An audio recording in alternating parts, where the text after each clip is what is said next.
Peshawar high court ने election commission का बल्ले का निशान वापस लेने का नोटिफिकेशन मुअत्तल कर दिया है। आपको अपडेट कर रहे हैं, इंतहाई अहम खबर है। पेशावर हाई कोर्ट ने इलेक्शन कमीशन का बल्ले का निशान वापस लेने का नोटिफिकेशन मुअत्तल कर दिया है। आपको बताते चलें, इलेक्शन कमीशन की जानिब से कुछ रोज़ कबल बल्ले का निशान वापस ले लिया था, जबकि अब आपको अपडेट करते चलें, पेशावर हाई कोर्ट ने इलेक्शन कमीशन का बल्ले का निशान वापस लेने का नोटिफिकेशन मुअत्तल कर दिया है। अहम खबर आपको दें, इंतहाई अहम खबर है। पाकिस्तान तहरीक इंसाफ के हवाले से पेशावर हाई कोर्ट ने इलेक्शन कमीशन का बल्ले का निशान वापस लेने का नोटिफिकेशन मुअत्तल कर दिया है। और ये अहम खबर आपको दे रहे हैं, पेशावर हाई कोर्ट ने अब से कुछ देर पहले फैसला महफूज किया था और अब आपको बताते चलें, पेशावर हाई कोर्ट ने इलेक्शन कमीशन के बल्ले का निशान वापस लेने का नोटिफिकेशन मुअत्तल कर दिया है। डिप्टी ब्यूरो चीफ आसिया कौसर हमारे साथ लाइन पर मौजूद हैं। आसिया कौसर, बताइएगा, पेशावर हाई कोर्ट ने इलेक्शन कमीशन का बल्ले का निशान वापस लेने का नोटिफिकेशन मुअत्तल कर दिया है। जी बिल्कुल, आज पेशावर हाई कोर्ट की जानिब से एक बड़ा फैसला जो है वो सामने आया है और पेशावर हाई कोर्ट ने इलेक्शन कमीशन का जो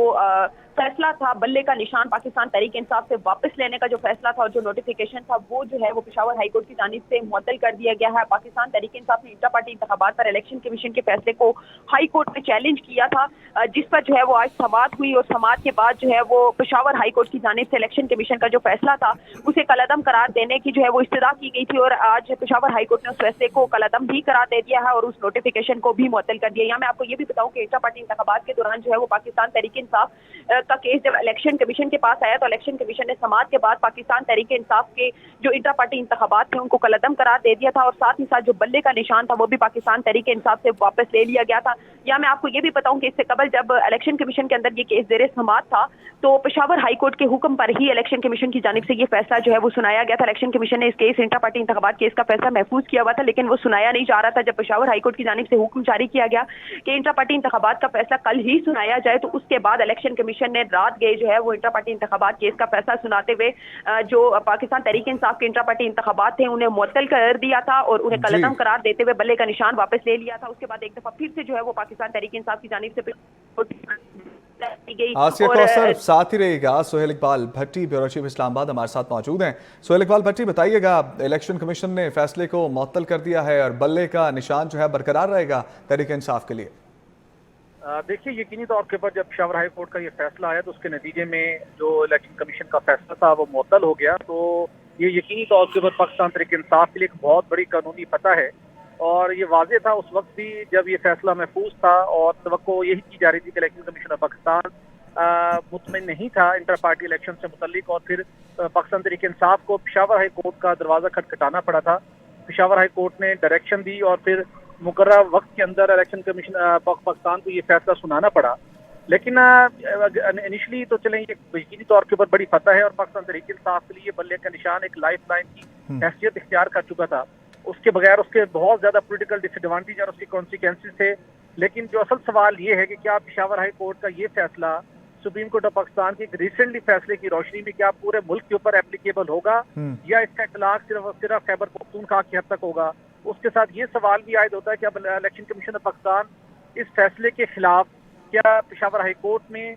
या election supreme court of Pakistan में इसके खिलाफ अपील फाइल करता है,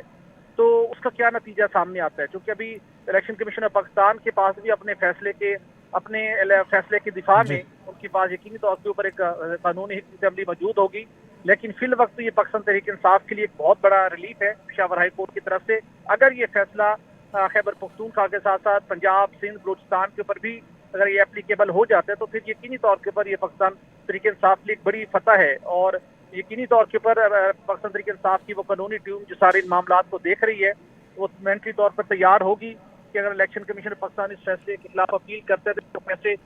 तो चैलेंज करना है। और पेशावर हाई कोर्ट ने जिस ग्राउंड को एड्रेस किया, समाअत के दौरान भी चीज़ वाज़ेह थी कि जब इलेक्शन का शेड्यूल आ चुका है तो उसके बाद ये फैसला नहीं आ सकता कि आप एक पार्टी से जो एक निशान है उसका इंतखाबी निशान है उससे वापस ले लें। तो अब सवालात बहुत से उठ रहे हैं, लेकिन इस वक्त तक जो पाकिस्तान तहरीक इंसाफ कुछ मुश्किलात से दो चार थी इस फैसले के बाद, तो उनके लिए एक बहुत बड़ी एक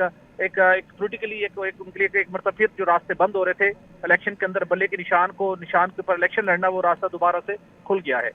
अच्छा सोहेल इकबाल भट्टी बताइएगा, आपने एक नुक्ता उठाया कि हो सकता है ये जो फैसला है ये पेशावर या खैबर पख्तूनख्वा की हदूद तक रहे, तो इसका कोई जिक्र किया गया है जो फैसला जारी किया गया पेशावर हाई कोर्ट की जानिब से कि आया कि सिर्फ खैबर पख्तूनख्वा की हद तक जो है जुरिडिक्शन है पेशावर हाई कोर्ट की, या पूरे मुल्क में जो है वो एप्लीकेबल होगा? नॉर्मली तो हम देखते हैं कि जो मुतलका प्रोविंस की हाई कोर्ट है उनका फैसला वहां तक महदूद होता है, और recently supreme court Sohail Iqbal Bhatti साथ ही रहेगा।